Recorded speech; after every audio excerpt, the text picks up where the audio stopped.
সেবার 50-এ সচিন তেন্ডুলকরের সেরা 50টি উক্তি তুলে ধরল আনন্দবাজার অনলাইন। সচিন শুধু ভারতের একজন ক্রিকেটার নন, তিনি একটি আবেগ। গোটা জীবনে বহু কথা বলেছেন।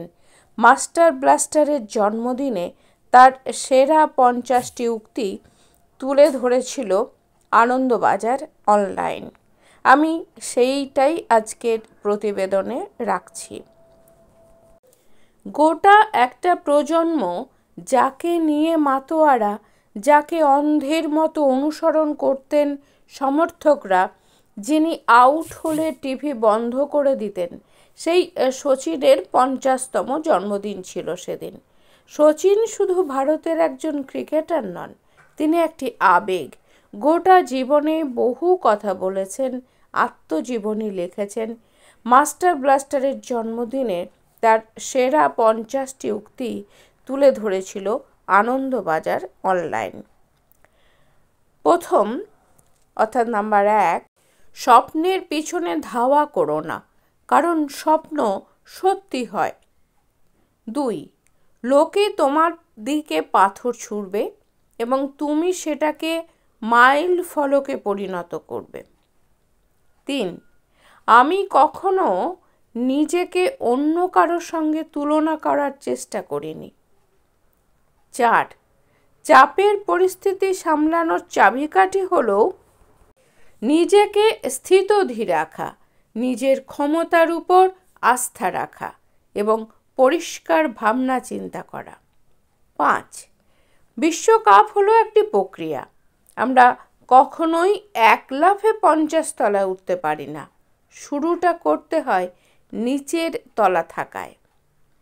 6, আমি হারতে ঘৃণা করি এবং ক্রিকেটই আমার প্রথম প্রেম। মাঠে ঢুকলে আমার চারপাশের পরিস্থিতি পাল্টে যায়, তখন একটাই লক্ষ্য থাকে, জয়। সমালোচনা কখনো আমায় ক্রিকেট খেলতে শেখাননি, তাই তারা জানেন না আমার শরীর এবং মনের ক্ষমতা কতটা। এটা 7 নম্বর ছিল। 8, প্রত্যেক ব্যক্তির নিজস্ব স্টাইল থাকে, নিজের মতো করে মাঠে এবং মাঠের বাইরে উপস্থাপন করার রাস্তা থাকে। 9, ক্রিকেট খেলতে গিয়ে আমি কখনো ভাবিনি কত দূর যেতে পারবো, নিজের জন্য কোনো লক্ষ্যমাত্রাও রাখিনি। 10, ক্রিকেট জীবনে আমি কখনো খুব দূরের দিকে তাকাইনি, বরাবর একটা একটা করে বিষয় লক্ষ্য রেখে এগিয়ে গিয়েছি।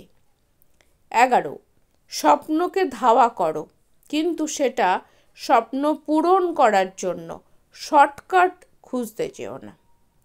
12, 22 গজে খুব সাধারণভাবে খেলতেই পছন্দ করি, বলটা দেখো এবং তার প্রকৃতি অনুযায়ী চালাও। 13, ক্রিকেট খেলার সময় পরিবারের সকলে আমাকে সমর্থন করেছে। শুধু আমার বাবা বরাবর বলতেন, যখনই মাঠে নামবো তখন ফলের চিন্তা না করে নিজের সেরাটা যেন দিই। 14, যখন ক্রিকেটের জন্য ভাবনা চিন্তার সময় থাকে তখন ভাবি, কিন্তু পরিবারের জন্য সময় থাকলে জীবনের সেই বিষয়টাকেও গুরুত্ব দিয়ে দেখি। 15, চেষ্টা করা এবং মাঠে নেমে 100% দেওয়া সবসময় নিজের হাতেই থাকে। 16, জীবনে কোনো সময় পড়ে গেলে উঠে দাঁড়াতে শেখাটা খুব গুরুত্বপূর্ণ।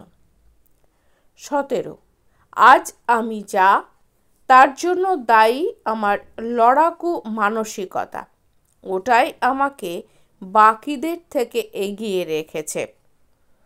জীবনে যে উচ্চতাতেই পৌঁছে যাও না কেন, আরও উন্নতি করার চেষ্টা কখনো থামিও না। 19, বছরের পর বছর ক্রিকেট খেলে শিখেছি, যে কোনো চ্যাম্পিয়নের দলের কাছে ঘুরে দাঁড়ানোর জন্য স্রেফ একটা সুযোগের দরকার হয়। 20, ক্রিকেট খেলার সময় কখনো ভাবতে নেই যে